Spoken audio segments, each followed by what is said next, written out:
Hello दोस्तों, आप लोगों का स्वागत है मेरे चैनल पे माई पैशन। ये मेरी पहली वीडियो है। मेरे सिलेक्शन होने के बाद मैंने अपना पहला वीडियो बना रहा हूँ और अपना पॉइंट रख रहा हूँ कि after income tax department 8 month की जॉब करने के बाद मैंने क्या सीखा और मैं ये आप लोगों को भी बताना चाहता हूँ। तो सबसे पहले आप लोग मेरे चैनल को सब्सक्राइब कर दीजिए, लाइक करिएगा और फिर आगे की हम बात करते हैं। तो हमारा पहला टॉपिक होगा, टोटल हमारे पास 6 टॉपिक होंगे और 6 टॉपिक में हम बात करेंगे पूरे इनकम टैक्स डिपार्टमेंट में आने के बाद मैंने क्या क्या सीखा, क्या जाना, एक स्टेनो की क्या ड्यूटी होती है, ये सारी चीज़ें हम डिस्कस करेंगे। तो आइए चलिए हम लोग चलते हैं और पहले टॉपिक पे बात करते हैं। पहला टॉपिक होगा हमारा स्टेनो की जॉब प्रोफाइल क्या होती है, स्टेनो को क्या करना होता है। स्टेनो को बहुत लोगों के मन में ये होता है कि स्टेनो क्या करता है, इसकी वर्क प्रोफाइल क्या है। तो देखिए, स्टेनो का काम मेनली होता है एक्यूरेटली एफिशिएंटली ट्रांसक्राइब स्पोकन को, वर्ड्स को डिक्टेट करना शॉर्ट हैंड में और उसको ट्रांसक्राइब करना। मेनली काम यही होता है स्टेनो का। किसी भी स्टेनो को किसी ऑफिसर के साथ अटैच किया जाता है, ऑफिसर डिक्टेशन बोलता है, उसको लिख के उसको ट्रांसक्राइब करके और देना होता है, यही मेनली काम है। और लेटर बनाना, ये ऑफिस का जो भी ऑफिशियल का काम होगा वो सारे करने होते हैं। तो स्टेनो का वर्क प्रोफाइल आप लोग जान गए। जिन्हें नहीं पता है उन्हें और सर्च कर सकते हैं, अगली वीडियो में और भी बारे में अच्छे से बता दूंगा स्टेनो की वर्क प्रोफाइल क्या है।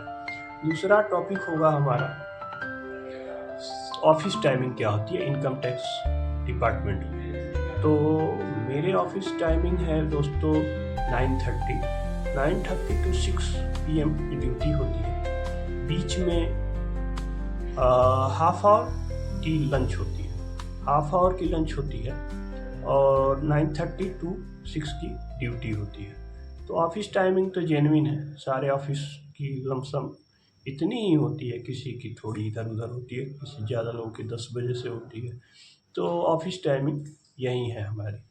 और सैटरडे और संडे ऑफ डे होता है। सैटरडे और संडे को ऑफिस की छुट्टी होती है सेंट्रल गवर्नमेंट में, तो ये भी एक बेनिफिट है।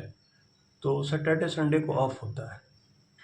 तीसरा टॉपिक है हमारा सैलरी कितनी मिलती है। बहुत से लोगों के सवाल होता है बच्चों का कि सिलेक्शन तो हो गया, सैलरी बताओ कितनी सैलरी मिलती है। तो सैलरी एसएससी के थ्रू सिलेक्शन होता है, तो इसमें 2 ग्रेड होते हैं। बहुत सारे लोग मैंने देखा है, बहुत सारे यूट्यूब चैनलों को वीडियो बनाते हैं तो ग्रुप बोलते हैं, ग्रुप डी और सी। ग्रुप नहीं होता है, ग्रेड होता है। ग्रुप अलग चीज़ हो गया और ग्रेड अलग चीज़ है। तो ग्रेड, इसमें 2 ग्रेड सी और डी की वैकेंसी आती है एसएससी के थ्रू। तो ग्रेड सी में जो है 4200 ग्रेड पे एक होती है और एक 4600 ग्रेड पे भी होती है जो लेवल 7 की पोस्ट होती है। तो 2 ग्रेड की होती है और ग्रेड डी में जो है 2400 ग्रेड पे की होती है। तो ये सैलरी स्ट्रक्चर है और बहुत सी मिनिस्ट्रीज में 4200 ग्रेड पे वैकेंसी आती है। इस बार भी आई है, पिछली बार भी आई थी और आती रहती है। 4600 ग्रेड पे भी होती है, जैसे election commission of India, MEA, minister electional affair में। तो ये सारी 4600 ग्रेड पे होती है। तो आप 12th पास करके डायरेक्ट 4600 ग्रेड पे की जॉब ले सकते हैं। इतनी अच्छी अपॉर्चुनिटी है इस स्टेनो की लाइन में। आप सीधे लेवल 7 की जॉब में आ सकते हैं, लेवल 6 की जॉब में आ सकते हैं। ग्रेड डी की बात करें तो ग्रेड डी 2400 ग्रेड पे की होती है और इसकी बेसिक 25,500 होती है और 4200 ग्रेड पे की बेसिक 35,500 होती है और प्लस अलाउंस भी होता है। तो सैलरी तो अच्छी खासी मिल जाती है। तो आप सिलेक्शन लेने के चाहिए। अगला हम बात करेंगे स्टेनो वैकेंसी जो अभी आई हुई है।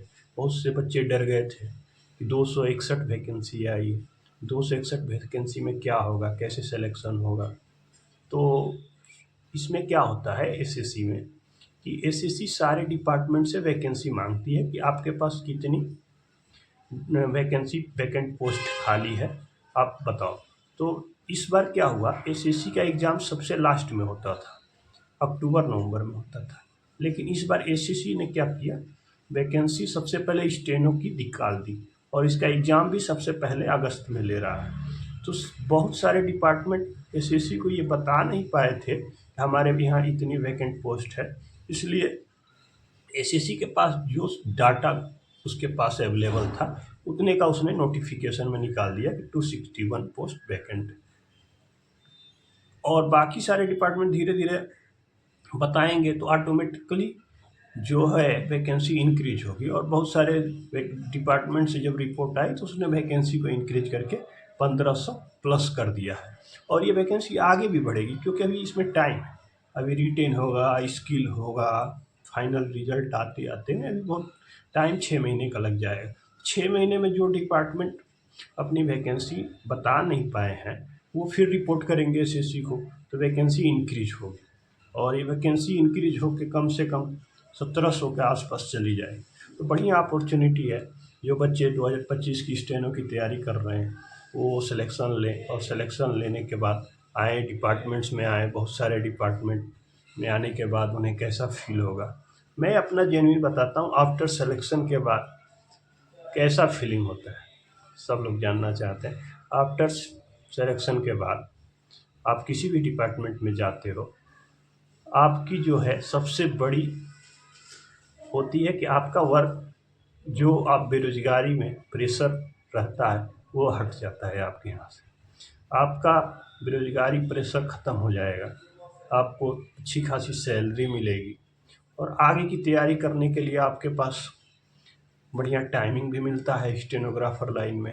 तो आप आगे की तैयारी कर सकते हैं और इजीली आप कोई भी एग्ज़ाम को क्रैक कर सकते हैं। तो ये सारी बातें हैं। सिलेक्शन के बाद तो सबको खुशी ही फील होती है, मुझे भी खुशी हुई, बाकी सबका भी होगा। इसकी कट ऑफ भी थोड़ी सी बात करेंगे हम। 2025 का एग्ज़ाम 6 अगस्त से लेकर 11 अगस्त के बीच में आयोजित करा गया है कि 6 अगस्त से और 11 अगस्त के बीच में एसएससी स्टेनो की एग्ज़ाम होगी। तो देखिए, एसएससी स्टेनो की वैकेंसी हम पिछले 7-8 साल को देखें, प्रीवियस ईयर वैकेंसी, तो लमसम इतना ही होती है 1500 के आसपास, 1300, 1400, 1500, 1600 ऐसे वैकेंसी आती है। तो कट ऑफ हर साल से 2 नंबर 3 नंबर इंक्रीज ही होता है। तो कट ऑफ 2-3 नंबर इंक्रीज होगी, इससे ज़्यादा इंक्रीज नहीं होगी। बात रही डिक्टेशन की, स्किल डिक्टेशन, अगर आपके एग्ज़ाम में स्किल डिक्टेशन अच्छा बोल देता है, अच्छी पैसेज आ जाती है, वर्ड उसके अच्छे अच्छे होते हैं, तो कट ऑफ 2-3 नंबर डाउन हो जाती है। एक मात्र एसएससी का स्टेनो ही एक ऐसा एग्ज़ाम है जिसमें प्री की कट ऑफ और मेंस की कट ऑफ दोनों आसपास ही रहती है लगभग, वो इंक्रीज नहीं होती। जब फाइनल कट ऑफ आती है तो 1-2 नंबर नीचे ही हो जाता है, ऊपर नहीं जाता है, क्योंकि इसमें स्किल टेस्ट होता है। और स्किल टेस्ट एक अच्छी खासी स्टेनोग्राफी होनी चाहिए लोगों को सीखने के लिए कैसे कैसे लिखना है।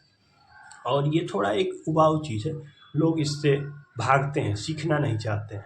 तो आप पहले रिटेन की तैयारी करिए, अच्छे से रिटेन की तैयारी करिए, अच्छे मार्क्स लाइए। अच्छे मार्क्स लाने के बाद आपका एक ही काम रहेगा, मोटो रहेगा, ओनली स्किल टेस्ट को कैसे क्वालिफाई करें। उसके बाद रिटेन में अच्छे नंबर लाइए, रिटेन में अच्छे नंबर आने के बाद आंसर की आएगी, उसको मिलाइए, मिलाने के बाद आपको खुद से पता चल जाएगा कि मैं कट ऑफ पार कर पाऊँगा नहीं। करने के बाद आप स्किल में लग जाइए और स्किल की अच्छे से तैयारी करिए। और स्किल की अच्छी से तैयारी करने के लिए आपको डिक्टेशन लिखने होंगे। बहुत लोग क्या करते हैं, डिक्टेशन लिखते हैं और लिखने के बाद उसको लिख के छोड़ देते हैं। ये बहुत बड़ी गलती है। डिक्टेशन लिखने के बाद उसको आप ट्रांसक्राइब करिए, सिस्टम पे बैठिए, उसको लिखिए, फिर अपनी एरर काउंट करिए कि हमारी कितनी मिस्टेक हुई।